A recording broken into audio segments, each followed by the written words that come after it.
Hello friends, स्वागत है आपका अडानी एजुकेशन एकेडमी के इस यूट्यूब चैनल पर। तो हमने जो है 12th क्लास की एनसीईआरटी स्टार्ट की थी और उसके अंदर हमने 2 लेसन जो है वो कम्प्लीटली पढ़ लिए हैं। आज हम पढ़ने जा रहे हैं अपना 3rd चैप्टर जो है, जिसका नाम है मानव जनन। ठीक है, वो आज हम स्टार्ट करेंगे। तो लेसन नंबर 3 है अपना, इसका नाम है मानव जनन। मानव जनन, ह्यूमन रिप्रोडक्शन। ठीक है, ह्यूमन रिप्रोडक्शन, मानव जनन जो है अपना 3rd लेसन है और आज वो स्टार्ट करने वाले हैं। बहुत दिनों से मांग भी आ रही थी कि आप 3रा लेसन स्टार्ट कीजिए, तो 2nd चैप्टर चल रहा था, इसीलिए मैंने 3rd लेसन स्टार्ट नहीं किया था। हम बिल्कुल नंबर वाइज पढ़ेंगे। तो जो 3rd लेसन है अपना, जिसमें हमें पढ़ना है मानव जनन के बारे में, यानी कि मनुष्य में जनन किस प्रकार से होता है। वैसे तो हम 2nd chapter and 1st chapter दोनों में ही पढ़ चुके हैं कि जो मनुष्य हैं उसमें जनन किस प्रकार से होता है। जैसे कि अगर हम बात करें कि हम जनन की बात करें, हमने 1st और 2nd चैप्टर में जनन के बारे में पढ़ा था। हालांकि मनुष्य के बारे में, जनन के बारे में हमने कोई बहुत ज़्यादा विस्तृत जानकारी प्राप्त नहीं की थी, लेकिन फिर भी हम जनन के बारे में बहुत अच्छी तरह से जानते हैं, क्योंकि जनन वाले चैप्टर जो हैं वो 2 चैप्टर हम पढ़ चुके हैं। जनन किसे कहते हैं कि जब कोई भी जीव जो है वो अपने ही समान नया जीव पैदा करता है, तो उसे हम जनन कहते हैं। अच्छा, हर एक जब लेसन पढ़ाऊंगी मैं तो उसका बेसिक पहले क्लियर करेंगे, उसके बाद में हम वो चैप्टर स्टार्ट करेंगे। तो बहुत सारे बच्चे हैं जिन्होंने first chapter and 2nd chapter नहीं पढ़ा है, तो उनको नहीं पता हो शायद कि जनन किसे कहते हैं, जनन कितने प्रकार के होते हैं। तो पहले हम थोड़ा सा बेसिक देखेंगे, उसके बाद में हमारा ये लेसन स्टार्ट करेंगे। तो जैसा कि मैंने बताया कि जनन जो होता है वो जनन किसे कहते हैं। हम 1st चैप्टर में पढ़ चुके हैं। वैसे जनन जिसे हम कहते हैं रिप्रोडक्शन।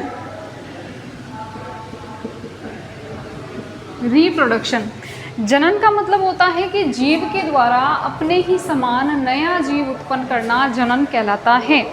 ठीक है, जैसे कि मानव जो है वो मानव के बच्चे को ही जन्म देगा, है ना। कोई कुत्ता है तो वो कुत्ते के बच्चे को ही जन्म, यानी कुत्ते को ही जन्म देगा। बिल्ली है तो बिल्ली को जन्म देगी। एक हाथी है तो वो अपने ही समान नया जीव पैदा करेगी, यानी हाथी को ही जन्म देगी, और उसी को अपन कहते हैं जनन। इस जनन के बाद में हमने पढ़ा था कि जनन जो होता है वो 2 टाइप का होता है। जैसे जनन जो होता है वो 2 टाइप का होता है मेनली। पहला होता है लैंगिक जनन, जिसे हम कहते हैं सेक्सुअल रिप्रोडक्शन। बहुत सारे बच्चों की मांग ये भी आ रही थी कि आप इंग्लिश में भी साथ के साथ लिखवाइए, तो मैं अब आपके इसी चैप्टर से 2 चैप्टर तो हो गए हैं, उसमें आप थोड़ा सा एडजस्ट करना। और जो अपना अब जो चैप्टर चलने वाले हैं 3rd लेसन से आगे, उसमें मैं हिंदी के साथ साथ आपको इंग्लिश वर्ड भी लिखवाती जाऊंगी। और यहाँ पर जो भी मैं बोर्ड पे लिखवाऊँ उसके लिए मैं आपको थोड़ा सा टाइम दूंगी, और आप उसे जो है वो स्क्रीनशॉट लेकर अपनी कॉपी में आप उसके नोट्स बना सकते हैं। बाकी नोट्स हमारे इन जो भी ये लेसन पढ़ा रहे हैं उन सभी के नोट्स जो हैं वो आपको टेलीग्राम चैनल पर मिल जाएंगे। ठीक है, शॉर्टकट में ये नोट्स आप उतार सकते हैं रिवाइज के लिए। तो जनन 2 टाइप का होता है। एक तो होता है लैंगिक जनन, जिसे अपन कहते हैं सेक्सुअल रिप्रोडक्शन, और एक होता है कौन सा, अलैंगिक जनन। अलैंगिक जनन, जिसे हम क्या कह देंगे, असेक्सुअल रिप्रोडक्शन।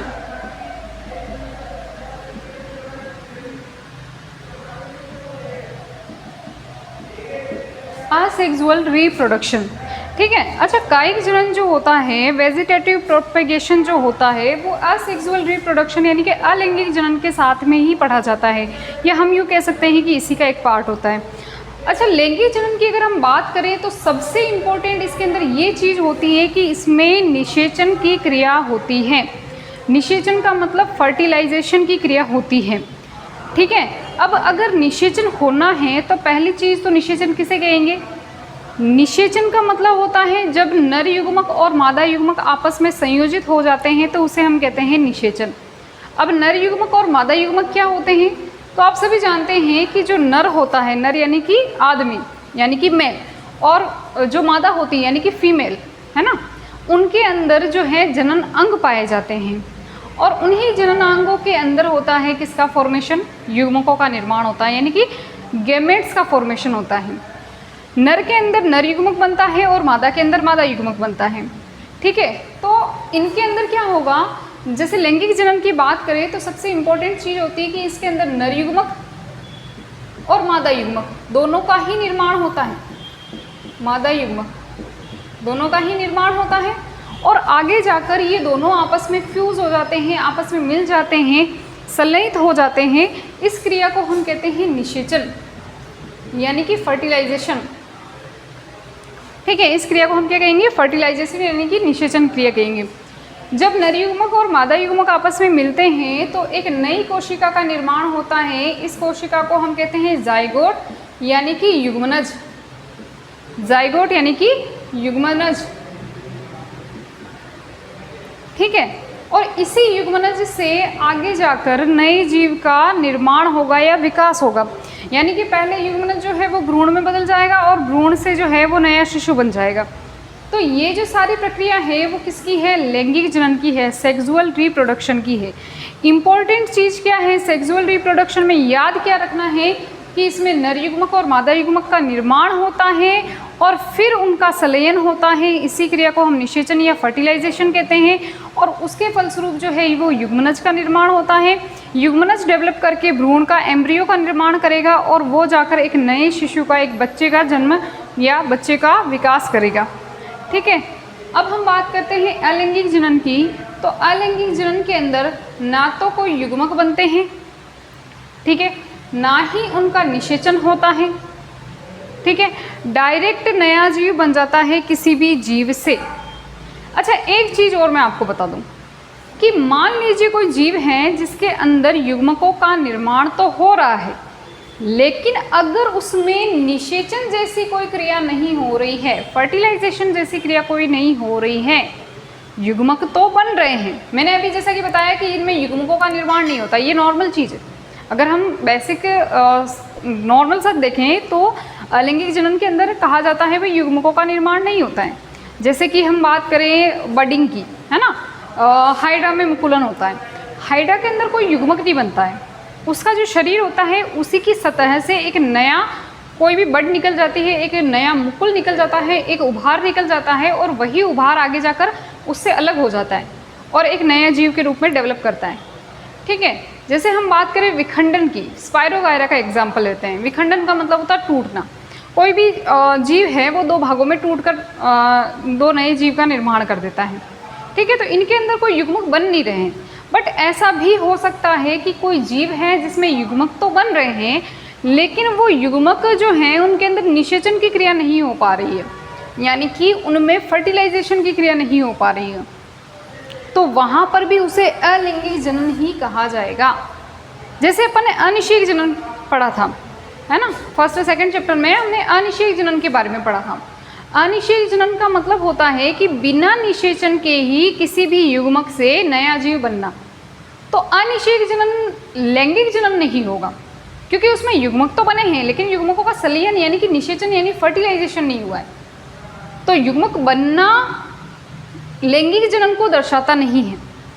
युग्मक बन सकते हैं, नहीं भी बन सकते हैं और बन भी सकते हैं। तो अगर उनका फर्टिलाइजेशन हो रही है, उनमें निषेचन की क्रिया हो रही है, तो वो लैंगिक जनन है। अगर नहीं हो रही है, चाहे युग्मक बन रहे हैं, तो वो फिर क्या है, अलैंगिक जनन है। अब ये सारी रामायण का मतलब क्या है, यहाँ पर मैं क्या बताना चाह रही हूँ कि हम पढ़ रहे हैं मानव जनन, यानी कि ह्यूमन रिप्रोडक्शन के बारे में पढ़ रहे हैं। दूसरे जीवों को भूल जाइए, सिर्फ मनुष्य को याद करिए। मनुष्य की सारी डिटेल में हम पढ़ेंगे, किस तरह से इनमें जनन होता है, इनके फीमेल एंड मेल जो रिप्रोडक्टिव सिस्टम होते हैं वो कैसे होते हैं, ऑर्गन्स कैसे होते हैं, अंग कैसे यानी कि जननांग कैसे होते हैं, इनकी क्या संरचनाएं होती है, इनमें गैमेट का निर्माण कैसे होता है, निषेचन की क्रिया कैसे होती है, वो सारी डिटेल में हम ये चीज़ें पढ़ने वाले हैं। तो पहली चीज़ तो हमें ये ध्यान रखना है कि मानव के अंदर कौन सा जनन होता है। तो मानव के अंदर कौन सा जनन होता है, लैंगिक जनन होता है। ठीक है, यानी कि सेक्सुअल रिप्रोडक्शन होता है। इसका मतलब है कि मनुष्य के अंदर युग्मकों का निर्माण होता है, गैमेट फॉर्मेशन होता है, और वो गैमेट जब फ्यूज हो जाते हैं तो फर्टिलाइजेशन होता है, यानी कि निषेचन की क्रिया होती है, और उसके बाद में युग्मनज का निर्माण होता है। क्लियर है यहाँ तक?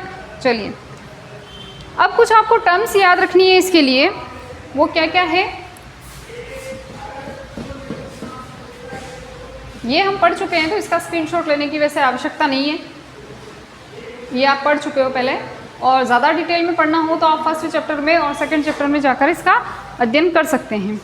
अच्छा, कुछ चीज़ें आपको यहाँ पर और ध्यान रखनी है, बेसिक सी चीज़ें हैं।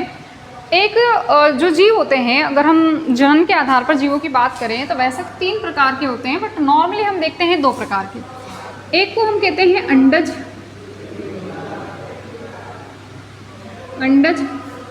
और एक को हम कहते हैं जरायुज। एक तो होता है अंडज और एक होता है जरायुज। अंडज यानी ओविपेरस और जरायुज का मतलब होता है वीवीपेरस। ठीक है, अंडज का मतलब ओविपेरस और जरायुज का मतलब वीवीपेरस। अंडज वो जीव होते हैं जो क्या करते हैं कि बच्चे को जन्म नहीं देते हैं, वो क्या करते हैं अंडे को जन्म देते हैं। ठीक है, जैसे मान लो कोई बर्ड है, पक्षी है, ठीक है, वो पक्षी क्या करेगा, जैसे पक्षी है या फिर कोई बतख मान लो, ये अपने जो हम ज़्यादातर पढ़ते हैं मुर्गी मान लो, है ना, इसके एग्जाम्पल ज़्यादातर जो हम देखते हैं। अगर हम इनकी बात करें तो ये क्या करेगी, जब जनन क्रिया करेगी, यानी कि इनको एक नया जीव बनाना है, तो उस समय अपने जीव से एक नया डायरेक्ट जीव नहीं उत्पन्न करेगी। ये क्या करेंगे, एक अंडे को जन्म देंगे। ठीक है, और उस अंडे के अंदर नए जीव का निर्माण होगा, उसका विकास होगा। जब वो अंडा परिपक्व हो जाएगा, यानी कि यूँ कह सकते हैं कि उस अंडे के अंदर जब जीव पूरी तरह से विकसित हो जाएगा, तो वो अंडा फटेगा, टूटेगा और जो जीव होगा वो बाहर निकल जाएगा एक नए बेबी के रूप में। तो अंडज का मतलब, ओविपेरस का मतलब ऐसे जीव जो अंडे को जन्म देते हैं, डायरेक्ट जीव पैदा नहीं करते, डायरेक्ट कोई भी जंतु पैदा नहीं करते हैं, उन्हें हम कहते हैं अंडज। अब बात करते हैं जरायुज की। तो जरायुज का मतलब होता है वीवीपेरस।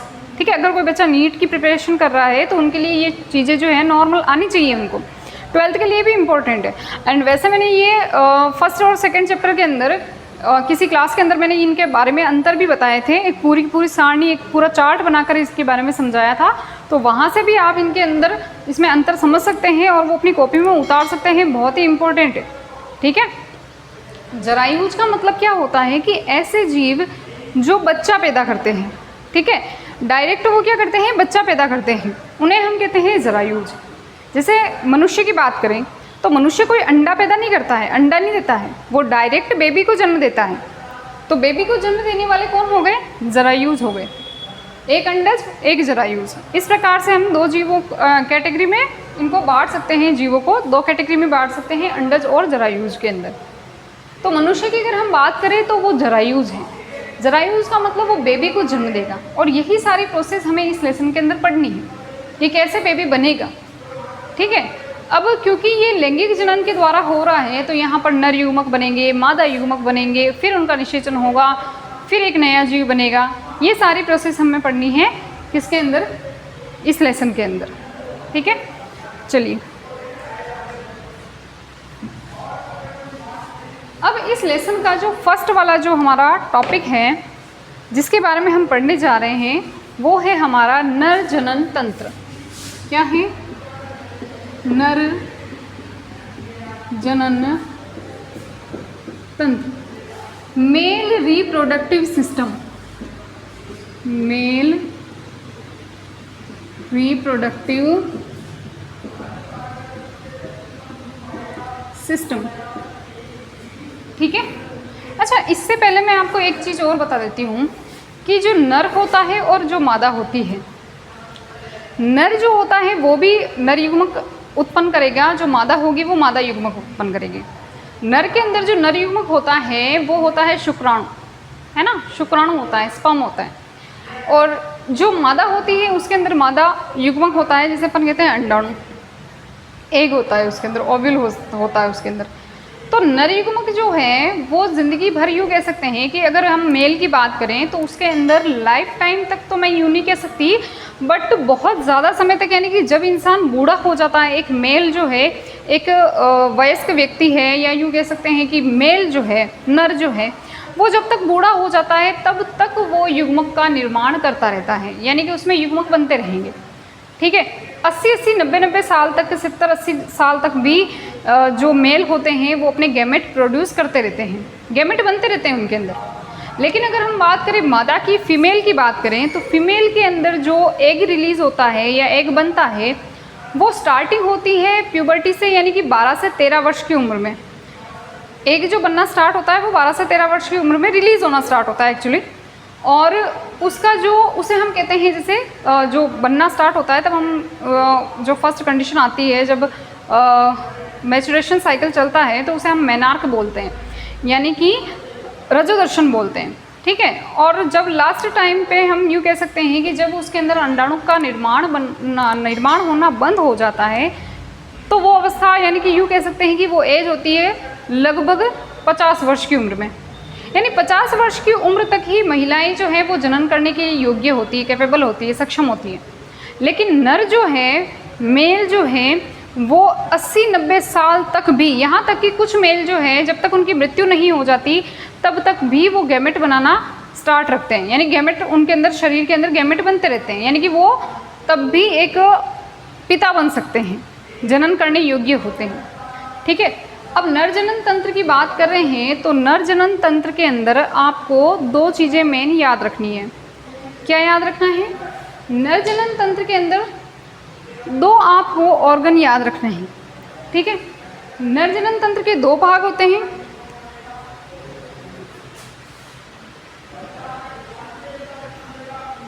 जो नर जनन तंत्र होता है उसके 2 पार्ट होते हैं। एक तो होता है मुख्य जननांग,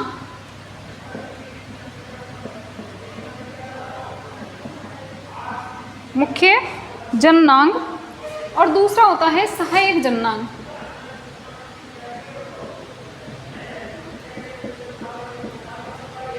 एक तो होता है मुख्य जननांग और एक होता है सहायक जननांग, ठीक है।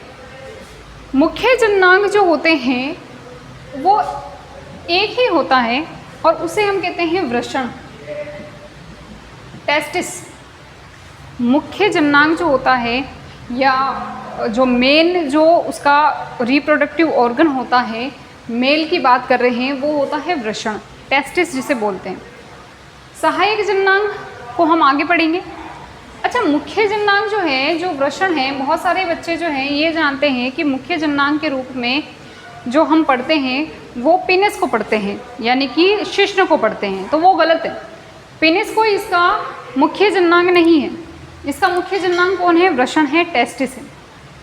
वृषण के 2 काम होते हैं। अच्छा, इसको प्राथमिक जननांग भी कहते हैं, इसको, है ना, प्राथमिक जननांग भी कह सकते हैं इसको, प्राथमिक जननांग भी कह सकते हैं या मुख्य जननांग भी कह सकते हैं। तो वो होता है अपना वृषण। वृषण को प्राथमिक जननांग क्यों कहते हैं, या इसको हम मुख्य जननांग क्यों कहते हैं? जननांग तो और भी हैं, बट इसको क्यों कहते हैं? तो हमारा मेन जो जननांग का, जनन तंत्र का, जो नर जनन तंत्र है, उसका मेन काम क्या है? हमें गैमेट बनवाना है इसके अंदर। किसमें? मेल के अंदर। मेल में तो सिर्फ गैमेट ही बनेगा, क्योंकि बच्चा जो डेवलप होगा वो तो मम्मी के शरीर में होगा, माता के शरीर के अंदर होगा, तो हमें तो इसके अंदर तो सिर्फ और सिर्फ गैमेट बनवाना है। तो जो युग्मक का निर्माण जो होता है वो कहाँ होता है? वृषण के अंदर। तो पहला काम तो इसका क्या हो गया? युग्मक निर्माण। वृषण के 2 बहुत ही इंपॉर्टेंट काम है। पहला तो हो गया युग्मक का निर्माण। शिश्न युग्मक का निर्माण करता है क्या? बिल्कुल नहीं करता। वो तो सिर्फ और सिर्फ युग्मकों को जो फीमेल होती है उसकी बॉडी में इंजेक्ट करवाने का काम करता है, पहुंचाने का काम करता है। और भी बहुत सारे काम होते हैं उसके, बट एक मेनली ये काम होता है। तो युग्मक का निर्माण कौन करता है? वृषण। अच्छा, वृषण की संरचना हम आगे पढ़ेंगे, एक डिटेल से पढ़ेंगे कि क्या होते हैं वृषण, कैसी संरचना होती है। तो युग्मक का निर्माण कौन करेगा? वृषण करेगा। इसके अलावा जो नर हार्मोन्स जो होते हैं उनका निर्माण भी कहाँ होता है? वृषण के अंदर होता है। कौन करता है वो आगे देखेंगे। अभी ये ध्यान रखिए कि नर हार्मोन जो होता है उनका निर्माण कौन करता है? वृषण करता है। नर हार्मोन को हम एंड्रोजन कहते हैं, ये भी आपको ध्यान रखना है। कुछ कंपटीशन एग्जाम्स में ये पूछा जाता है कि एंड्रोजन क्या है, नर हार्मोन है या मादा हार्मोन है, ठीक है। तो एंड्रोजन किसे कहते हैं? नर हार्मोन को कहते हैं। और इसका सबसे इम्पोर्टेंट जो हार्मोन है, वैसे तो इसमें बहुत सारे हार्मोन्स आते हैं, बट इसका सबसे इम्पोर्टेंट जो हार्मोन है वो है टेस्टोस्टेरोन। टेस्टोस्टेरोन। तो मेनली इसका वृषण का काम क्या हो गया, युग्मक का निर्माण करना प्लस नर हार्मोन एंड्रोजन और टेस्टोस्टेरोन का निर्माण करना। युग्मक का आपको पता है आगे जाकर इसको फर्टिलाइजेशन करना है और आगे नया शिशु बनाना है। एंड्रोजन या टेस्टोस्टेरोन जो होते हैं वो नर हार्मोन होते हैं और इनका काम क्या होता है कि ये क्या करेंगे कि जो मेल होता है उसके अंदर जब किशोरावस्था आती है 12, 13, 14 उम्र में जो साल की उम्र में जो अवस्था आती है किशोरावस्था, प्यूबर्टी जो आती है, उस टाइम इनके अंदर कुछ बदलाव होते हैं, जैसे कि शरीर के ऊपर बाल उगना, है ना, कंठ का भारी होना, आवाज़ का भारी होना, कंधों का चौड़ा होना, ऐसे बहुत सारे इनके अंदर जो है लक्षण उत्पन्न होते हैं। ठीक है, हम यूँ कह सकते हैं लैंगिक लक्षण या लैंगिक द्वितीयक लक्षण, द्वितीयक लैंगिक लक्षण कह सकते हैं उनको अपन, वो उत्पन्न होते हैं। और वो जो उत्पन्न करते हैं वो कौन करता है, अपना नर हार्मोन यानी कि एंड्रोजन और टेस्टोस्टेरोन। टेस्टोस्टेरोन में इम्पोर्टेंट होता है तो इसको आपको ध्यान रखना है। तो ये इसको उत्पन्न करता है, ये सारे लक्षण द्वितीयक लैंगिक लक्षणों का जो लक्षणों को जो उत्पन्न करता है वो यही हार्मोन करता है। ठीक है, अब हमें मेनली पढ़ना है कि जो वृषण है उसकी संरचना कैसी होती है। पहले हमारा जो फर्स्ट टॉपिक रहेगा वो कौन रहेगा, वृषण की संरचना। ठीक है,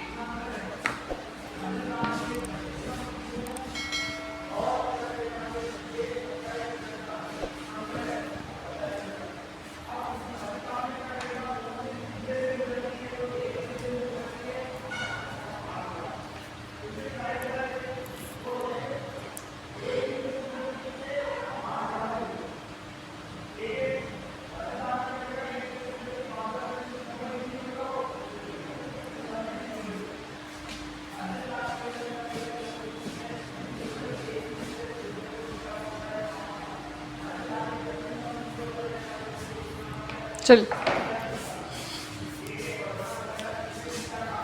वृषण, जैसे हम कहते हैं टेस्टिस। वृषण की अगर हम बात करें, संख्या की बात करें, तो संख्या जो होती है इसकी वो होती है एक जोड़ी। कितनी होती है, एक जोड़ी, यानी कि 2 वृषण होते हैं। ठीक है, अगर हम इसकी बात करें स्थिति की कि ये कहाँ पर स्थित होता है, तो ये जो है शरीर के श्रोणी क्षेत्र में, पेल्विक रीजन के, पेल्विक रीजन में स्थित होता है। अच्छा, पेल्विक रीजन क्या होता है मैं बताती हूँ। जैसे मान लीजिए कि ये कोई आदमी है,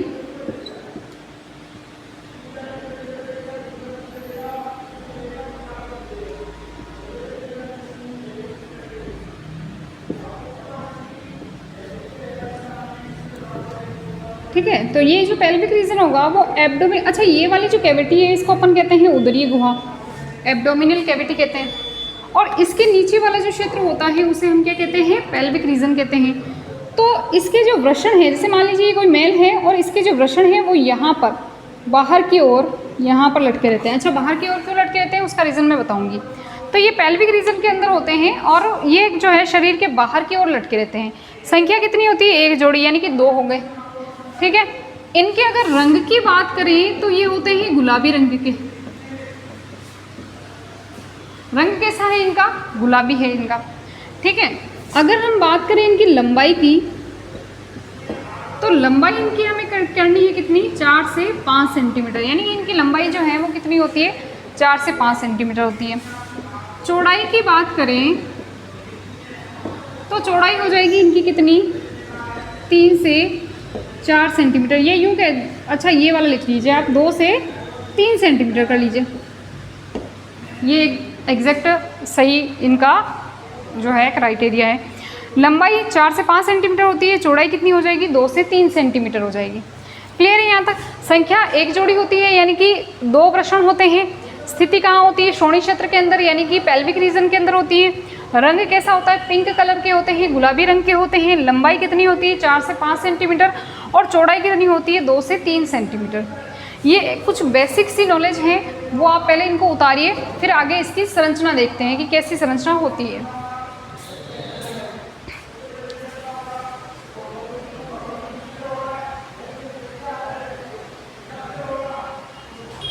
चलिए, आपने उतार लिया होगा। अब इसकी संरचना की बात कर लेते हैं थोड़ी। संरचना से पहले कुछ और जानकारी ले लेते हैं कि अच्छा 2 पॉइंट और रह गए थे। इनका जो उत्पत्ति होती है वो होती है भ्रूणीय मेसोडर्म से। भ्रूणीय मेसोडर्म से आकार कैसा होगा, तो ये आकार में कैसे होते हैं, अंडाकार होते हैं। अंडाकार, ये भी आप लिख लीजिए, ये बताना भूल गई थी मैं। उत्पत्ति मेसोडर्म से होती है, आकार कैसा होता है इनका, अंडाकार होते हैं ये। ठीक है, अब हम बात करते हैं कि अभी मैंने बताया कि ये पेल्विक रीजन के अंदर स्थित होते हैं, यानी कि श्रोणि क्षेत्र के अंदर, दोनों टांगों के बीच में होते हैं और पेल्विक रीजन के अंदर होते हैं। तो ऐसा क्यों, शरीर से बाहर क्यों लटके रहते हैं ये। तो चलिए अब इसकी संरचना देख लेते हैं, ऐसा क्यों होता है और कैसे इसकी संरचना होती है। तो इसकी संरचना में अगर हम बात करें तो देखिए, जैसे कि अभी अभी मैंने आपको ये बताया था कि हमारे शरीर के अंदर जो है वो उदर गुहा होती है, एब्डोमिनल कैविटी होती है। जैसे मान लीजिए कि ये इसकी एब्डोमिनल कैविटी है, किसी व्यक्ति की एब्डोमिनल कैविटी है। ठीक है, थोड़ा छोटा बना लेती हूँ इसको मैं।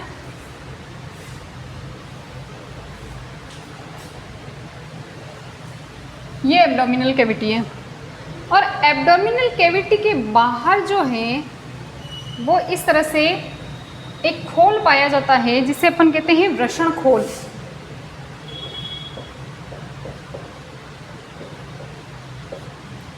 वृषण खोल, स्क्रोटम सेक बोलते हैं इसको। ठीक है,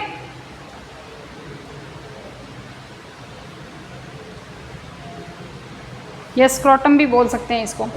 ये वृषण खोल होता है, ये एब्डोमिनल कैविटी है, यानी कि उदरीय गुहा है।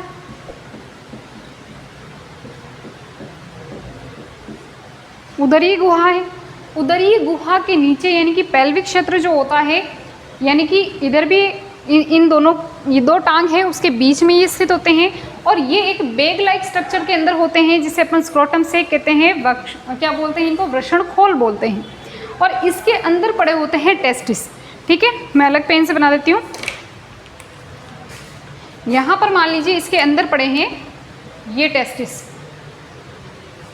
ये तो सेम कलर लग रहा है।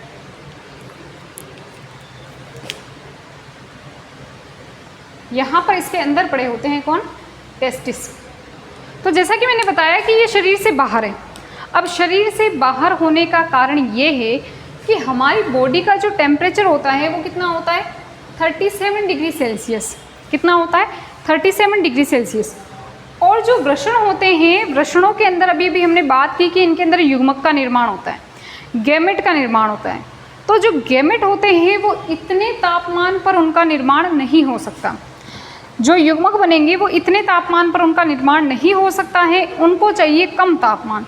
कितना, तो 37 डिग्री सेल्सियस जो हमारा बॉडी का टेम्परेचर है उससे लगभग 2 से 2.5 डिग्री सेल्सियस कम तापमान चाहिए। ठीक है, लगभग 35 डिग्री सेल्सियस के आसपास में चाहिए। तो उसके लिए इस वजह से इन वृषणों को जो है वो शरीर से बाहर रखा जाता है ताकि इनके अंदर क्या हो, गैमेट फॉर्मेशन आसानी से हो सके। अब देखिए कि जो ये बॉडी कैविटी है, या यूँ कह सकते हैं जो उदरीय गुहा है, इस उदरीय गुहा के यहाँ पर कुछ ओपनिंग होती है, 2 ओपनिंग होती है यहाँ पर। एक यहाँ पर हो जाएगी और एक ओपनिंग यहाँ पर हो जाएगी।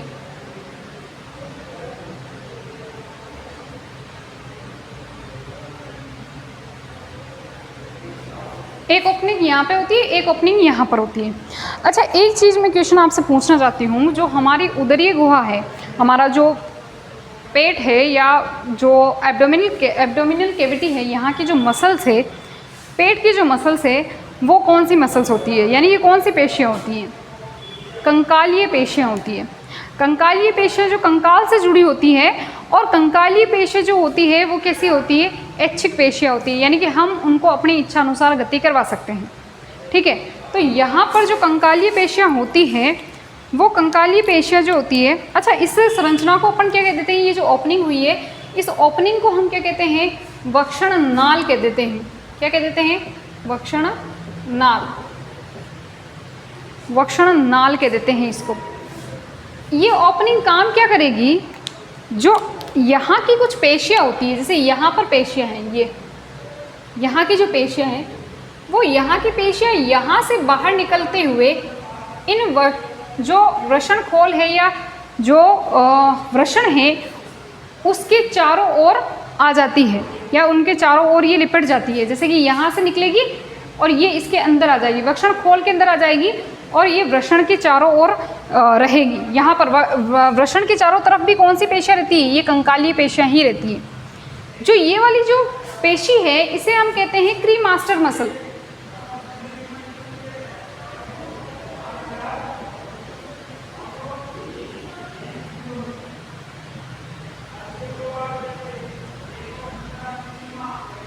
क्रीमास्टर मसल कहते हैं, ठीक है, क्रीमास्टर पेशी कहते हैं इसको।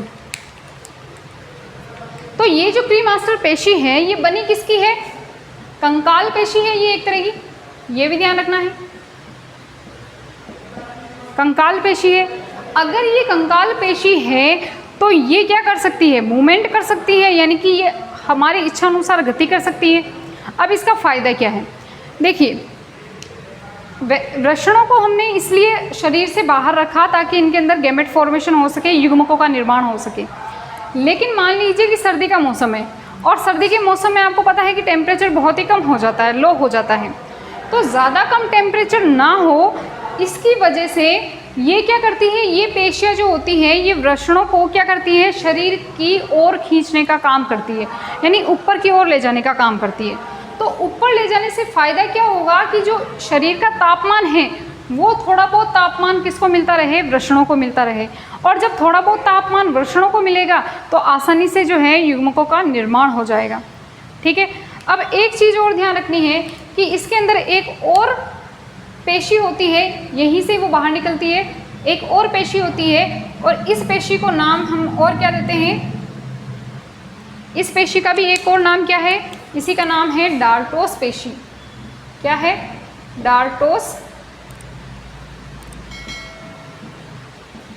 डार्टोस पेशी। ये क्रीमास्टर पेशी है, ये डार्टोस पेशी है। और डार्टोस पेशी और क्रीमास्टर पेशी दोनों ही काम क्या करेंगी? इसकी पोजीशन बनाए रखने के लिए, यानी कि जो वृषण है वृषण की पोजीशन बनाए रखने के लिए हेल्प करेगी। क्लियर है यहाँ तक? अब हमें इसकी कुछ संरचना और भी पढ़नी है, जैसे कि इसके बाह्य खोल को क्या कहते हैं, आंतरिक खोल को क्या कहते हैं। ये सारी संरचना पढ़ने से पहले एक बार इसका स्क्रीनशॉट ले लीजिए। चलिए, ले लिया होगा आपने स्क्रीनशॉट। अब देखिए, अभी अभी अपन ने जो बात की वक्षण नाल की, अच्छा वक्षण नाल को इंग्लिश में हम कहते हैं इनग्विनल कैनाल, ठीक है। अब ये जो वक्षण नाल है ये वक्षण नाल काम क्या करती है? यहाँ से देखते हैं, ये वक्षण नाल है। अच्छा, ये उदरीय गुहा है और ये वृषण है। वृषण जो है उदरीय गुहा के बाहर स्थित होते हैं। एक चीज़ आपको ये ध्यान रखनी है कि वृषणों का जो विकास होता है वो कहाँ होता है? उदरीय गुहा के अंदर होता है। जो वृषण है, वृषण का विकास होता है उदरीय गुहा के अंदर, यानी निर्माण ये भी यहाँ से शुरू होता है, विकास भी यहाँ से शुरू होता है। लेकिन 7वें महीने के अंदर क्या होता है? जब बच्चा पेट में होता है तो ये जो वृषण होते हैं ये वृषण इस इंग्विनल कैनाल के थ्रू जो है, वक्षण नाल के थ्रू जो है वो उदरीय गुहा से कहाँ आ जाते हैं? उदरीय गुहा के बाहर आ जाते हैं, ठीक है। जैसे ये हम स्क्रोटम बना देते हैं,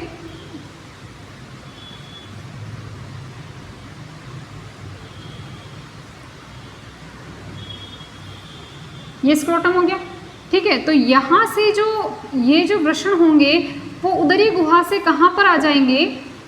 बाहर की ओर, इस वृषण खोल के अंदर आ जाएंगे, बाहर की ओर आ जाएंगे, ठीक है। अच्छा, ये जो वृषण है जो बाहर आए हैं, यहाँ पर उदरीय गुहा से बाहर जो आए हैं, जो कि वृषण खोल के अंदर आए हैं, ये वापस भी तो उदरीय गुहा में जा सकते हैं ना। तो वापस जाने से रोकने के लिए यहाँ पर एक संरचना पाई जाती है, यहाँ पर, जो कि क्या करती है? वृषणों को वृषण खोल से चिपकाए रखती है। और इस संरचना को हम कहते हैं क्या? याद रखना है, गुबरनेकुलम। क्या कहते हैं? इंग्लिश में भी यही नाम है, गुबरनेकुलम कहते हैं। वो संरचना जो वृषण को क्या करती है? वृषण खोल से चिपकाए रखने में सहायता करती है, उसे अपन कहते हैं गुबरनेकुलम, ठीक है। अब आपको ध्यान रखना है कि जो वृषण खोल है वो वृषण खोल के दो परतें होती हैं। इस वृषण खोल की 2 परतें होती हैं, एक बाहरी परत और एक आंतरिक परत, एक ये मान लीजिए बाहरी परत, ये आंतरिक परत हो गई, और एक होती है बाहरी परत। तो वृषण खोल की 2 परतें होती हैं। बाहरी जो परत होती है उसे हम क्या कहते हैं,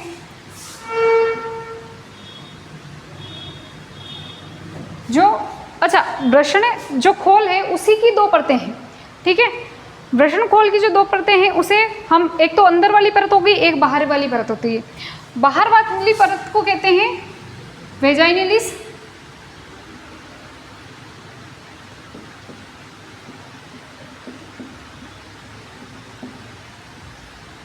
वेजाइनलिस, और जो अंदर वाली परत होती है उसे अपन कहते हैं क्या, एल्बुजिनिया। दोनों के आगे ट्यूनिका ट्यूनिका लगा दो, tunica vaginalis and tunica albuginea, ये दोनों कॉमन नेम है ट्यूनिका, इसके बाद में बताएं। तो बाहर वाली परत ट्यूनिका वेजाइनलिस और अंदर वाली जो परत होती है उसे अपन क्या कहेंगे, ट्यूनिका एल्बुजिनिया, ठीक है। तो ये और कुछ बाहरी संरचना की बात हो गई है। पूरी बाहरी संरचना अपन ने पढ़ ली है कि भाई दो जो वृषण होते हैं, वृषण कोष्ठ के अंदर होते हैं या वृषण खोल के अंदर होते हैं। स्क्रोटम सेक जिसे अपन कहते हैं, इनके बाहर की ओर 2 पेशियाँ होती है, डार्टोस पेशी और क्रीमास्टर पेशी होती है। दोनों ही पेशियाँ इसकी पोजीशन बनाए रखने में हेल्प करती है। जब सर्दी का मौसम आएगा तो ये इसको संकुचित करके कहाँ ले जाएगी, उदरीय गुहा के पास में ले जाएगी। और जब गर्मी का मौसम होगा, नॉर्मल टेम्परेचर जब होगा, तो इनको युग्मक निर्माण के लिए, क्योंकि शरीर से कम तापमान चाहिए और शरीर का तापमान 37 डिग्री सेल्सियस होता है, तो ये वापस इसको कहाँ ले आती है, नीचे की ओर ले आती है, ठीक है। अब हमने नेक्स्ट देखा जो कि वक्षण नाल होती है, जहाँ से वृषण जो होते हैं वो उदरीय गुहा से कहाँ आ जाते हैं, वृषण खोल के अंदर आ जाते हैं। उसे हम क्या कहते हैं, इन्ग्विनल कैनाल, वक्षण नाल कहते हैं। 7वें माह में ये कहाँ आ जाते हैं, बाहर आ जाते हैं, उदरीय गुहा से बाहर आ जाते हैं। ये जो वृषण होते हैं वो वृषण खोल से जिस संरचना के द्वारा जुड़े होते हैं उसे गुबर्नेकुलम कहते हैं। इस जो वृषण है, वृषण के जो खोल है, वृषण खोल जो है उसकी 2 परतें होती है। बाहर की ओर ट्यूनिका वेजाइनलिस होती है, अंदर की ओर ट्यूनिका एल्बुजिनिया होती है। यहाँ तक आप स्क्रीनशॉट लीजिए, आगे इसके आंतरिक संरचना के बारे में चर्चा करते हैं। चलिए, हो गया। अब मैं इसको यहाँ से थोड़ा क्लियर कर देती हूँ।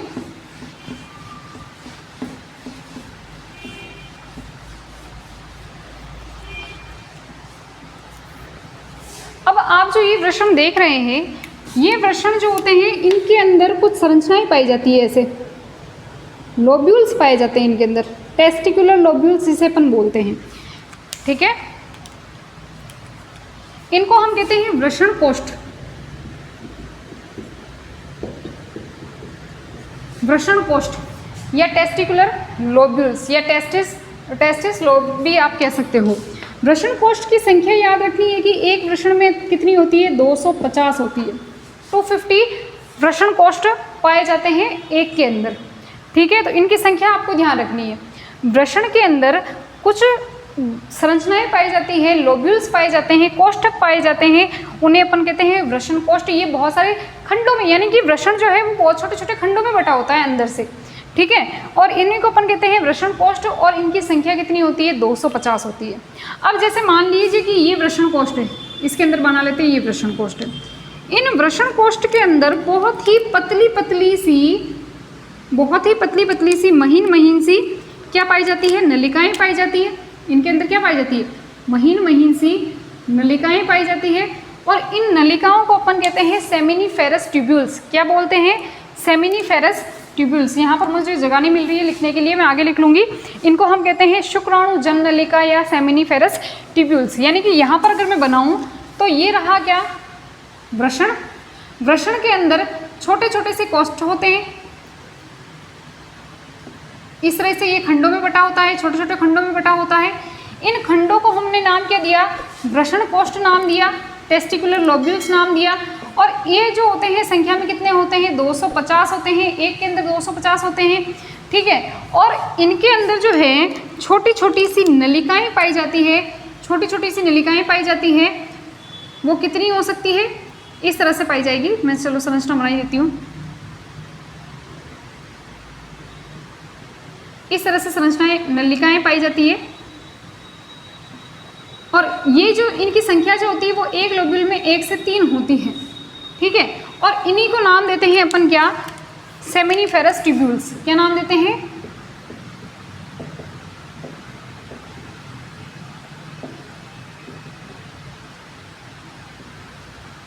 सेमिनिफेरस ट्यूब्यूल्स, ठीक है, या शुक्राणुजन नलिका, क्या कह देंगे?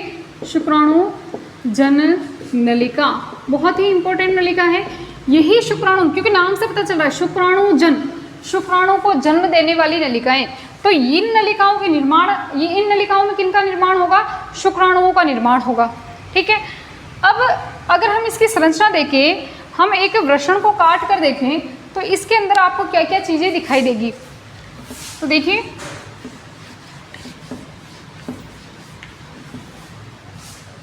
जैसे मान लीजिए कि एक सेमिनिफेरस ट्यूब्यूल का एक स्ट्रक्चर देख लेते हैं। सबसे पहले ये जो है वो एक शुक्राणुजन नलिका है। शुक्राणुजन नलिका को आप काट दीजिए, जैसे ये शुक्राणुजन नलिका है, इसको यहाँ से काट दिया और फिर अगर आप यहाँ से देखो तो इसकी संरचना कुछ ऐसी दिखाई देगी। ये शुक्राणुजन नलिका है, इसकी दो परतें होती हैं, दो परतें होती हैं। बाहर की ओर जो होती है उसे हम कहते हैं ट्यूनिका प्रोप्रिया, और अंदर वाली जो परत होती है उसे अपन कहते हैं जनन उपकला, ठीक है। अब यहाँ पर होता क्या है, जैसे कि ये नलिका है, इस नलिका के अंदर की ओर दो प्रकार की कोशिकाएं पाई जाती है। इस प्रकार से दो प्रकार की कोशिकाएं पाई जाती हैं। एक बड़ी कोशिकाएं दिखाई देगी आपको, और इनके बीच बीच में जो हैं वो छोटी छोटी कोशिकाएं दिखाई देगी आपको, ठीक है। इन कोशिकाओं का नाम क्या है? तो ये जो बड़ी बड़ी कोशिकाएं जो आपको दिखाई दे रही है, इनको हम कहते हैं सर्टोली कोशिकाएं,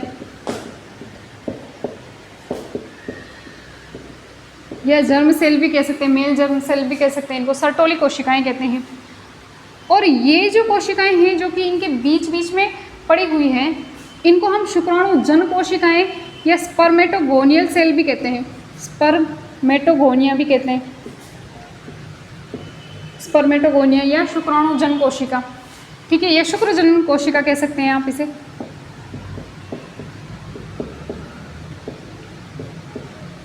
शुक्रजन कोशिका, ठीक है। सर्टोली कोशिका का काम क्या है? और शुक्रजन, क्योंकि शुक्रजन नाम से पता चल रहा है, इसका मतलब ये क्या काम करेगी? शुक्राणु का निर्माण करेगी। शुक्रजन कोशिका क्या करेगी? शुक्राणु का निर्माण करेगी। और सर्टोली कोशिका जो कि बहुत ही इंपॉर्टेंट रोल निभाती है, ये सर्टोली कोशिका जो है वो शुक्राणु को क्या करती है? पोषण प्रदान करने का काम करती है। शुक्राणु को क्या करेगी? पोषण प्रदान करने का काम करेगी, ठीक है। तो यानी कि ये जो शुक्रजन नलिका है, इसका अगर हम इसको हम काटे, टीएस देखें इसको काट कर, तो इसकी कुछ ऐसी संरचना दिखाई देगी। दो परतें होती है, बाहर की ओर ट्यूनिका प्रोप्रिया, अंदर की ओर जनन उपकला होती है। इसमें दो टाइप की कोशिका होती है, एक तो होती है कौन? सर्टोली कोशिका, और एक होती है शुक्रजन कोशिका या स्पर्मेटोगोनिया सेल कहते हैं इसे अपन। शुक्रजन कोशिकाएं जो है वो शुक्राणु का निर्माण करेगी, और सर्टोली कोशिकाएं क्या करेगी? शुक्राणु को पोषण प्रदान करेगी, ठीक है। अब यहाँ पर देखिए कि इनके अंदर ये जो शुक्रजन नलिका है, इन शुक्रजन नलिकाओं के बीच बीच में, इन शुक्रजन नलिकाओं के बीच बीच में एक और कोशिकाएं होती है जिसे अपन कहते हैं लीडिंग कोशिकाएं, ठीक है। इनको हम क्या कहते हैं? लीडिंग कोशिकाएं। जैसे अगर मैं यहाँ पर बात करूँ, मैं इसको थोड़ा मिटा रही हूँ यहाँ से, जैसे मान लीजिए कि ये शुक्रजन नलिकाएं हैं, ये शुक्रजन नलिकाएं, ठीक है। इन शुक्रजन नलिकाओं के बीच बीच में एक स्पेशल टाइप की और भी कोशिकाएं होती हैं।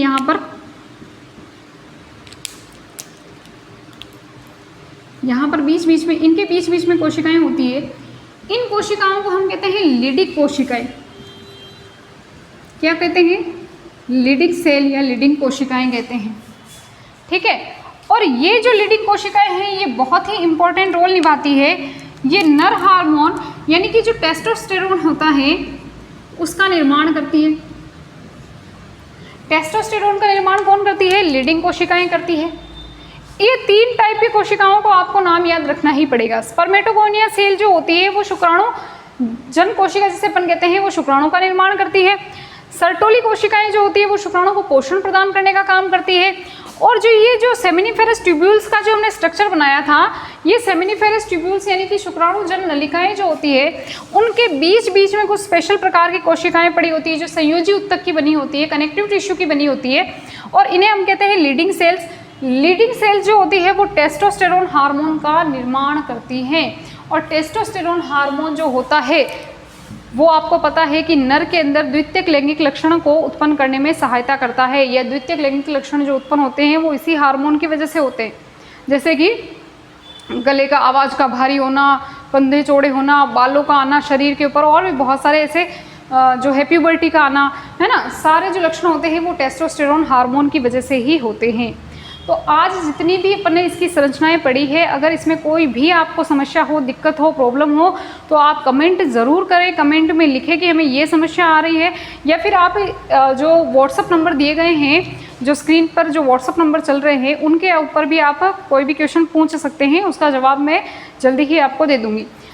एक बार अगर आपको समझ में ना आए तो वापस रिपीट करके इसको देख सकते हैं, कोई प्रॉब्लम हो तो पूछ सकते हैं, लेकिन फालतू के कमेंट नहीं करने हैं। कुछ बच्चों के बहुत सारे ऐसे भी कमेंट आते हैं जो बिना वजह होते हैं, कोई काम के होते नहीं है, तो ऐसे कमेंट भी नहीं करने, ठीक है। तो आज की क्लास अपनी यहीं तक। इन क्लासों को प्लीज़ ज़्यादा से ज़्यादा शेयर कीजिए, लाइक कीजिए, और सब्सक्राइब अगर नहीं किया है तो सब्सक्राइब कीजिए, क्योंकि आप जितना ज़्यादा शेयर करेंगे और जितना ज़्यादा हमें लगेगा कि हमारा जो चैनल है, हमारी जो बच्चों को जो एजुकेशन दी जा रही है वो बच्चों के काम आ रही है, अगर बच्चों को ज़्यादा से ज़्यादा फ़ायदा मिल रहा है तो हम उतनी ही जल्दी क्लासें लेकर आपका कोर्स पूरा करवा देंगे। वैसे तो हमें कोर्स पूरा करवाना ही है, लेकिन एक एनर्जी मिलती है जब बच्चे लाइक, सब्सक्राइब और कमेंट करते हैं, ज़्यादा से ज़्यादा व्यूज़ आते हैं, तो एक बहुत ही पॉजिटिव एनर्जी मिलती है, और उससे लगता है कि हमें क्लास लेनी चाहिए। वैसे लेंगे, वैसे भी क्लासों में कोई प्रॉब्लम नहीं है, बट कोई भी अगर समस्या हो तो आप बताइए इसके बारे में। आज हमने क्या पढ़ा, नॉर्मल चीज़ें पढ़ी, जनन क्या होता है, मेल रिप्रोडक्टिव सिस्टम के बारे में पढ़ा, नर जनन तंत्र के 2 भाग होते हैं, एक जो होता है मेन जो मुख्य जनन अंग होते हैं, 2 भाग होते हैं, तो एक मुख्य जननांग होता है, यानी कि जनन जो मुख्य जननांग होता है वो कौन सा होता है, अपना वृषण होता है। वृषण के 2 भाग होते हैं, या यूँ कह सकते हैं 2 काम होते हैं। पहला क्या होता है, शुक्राणु का निर्माण होता है, और दूसरा होता है एक हार्मोन जिसे अपन टेस्टोस्टेरोन हार्मोन कहते हैं, उसका निर्माण करना। ये देखिए अभी अपन ने पढ़ा कि जिस तरह से शुक्र जनन नलिकाएं जो है वो शुक्राणु का निर्माण कर रही है, और लीडिंग सेल जो है टेस्टोस्टेरोन का निर्माण कर रही है, और ये दोनों ही चीज़ है कहाँ पर, इसी वृषण के अंदर है। तो वृषण का काम ही यही हो गया, इसीलिए इसे मुख्य जननांग भी कहा जाता है, ठीक है, मुख्य जननांग कहा जाता है। और एक हमने पढ़ा सहायक जननांग, जो कि अभी हमने पढ़े नहीं है, बस उनके बारे में चर्चा की है। सहायक जननांग जो होंगे वो कुछ अलग काम करेंगे, वो गैमेट को जो है वो बाहर निकालने का काम करेंगे, उसे हम आगे पढ़ेंगे, नेक्स्ट क्लास में पढ़ेंगे। अगर इनमें कोई समस्या हो तो आप बताइए। Thank you.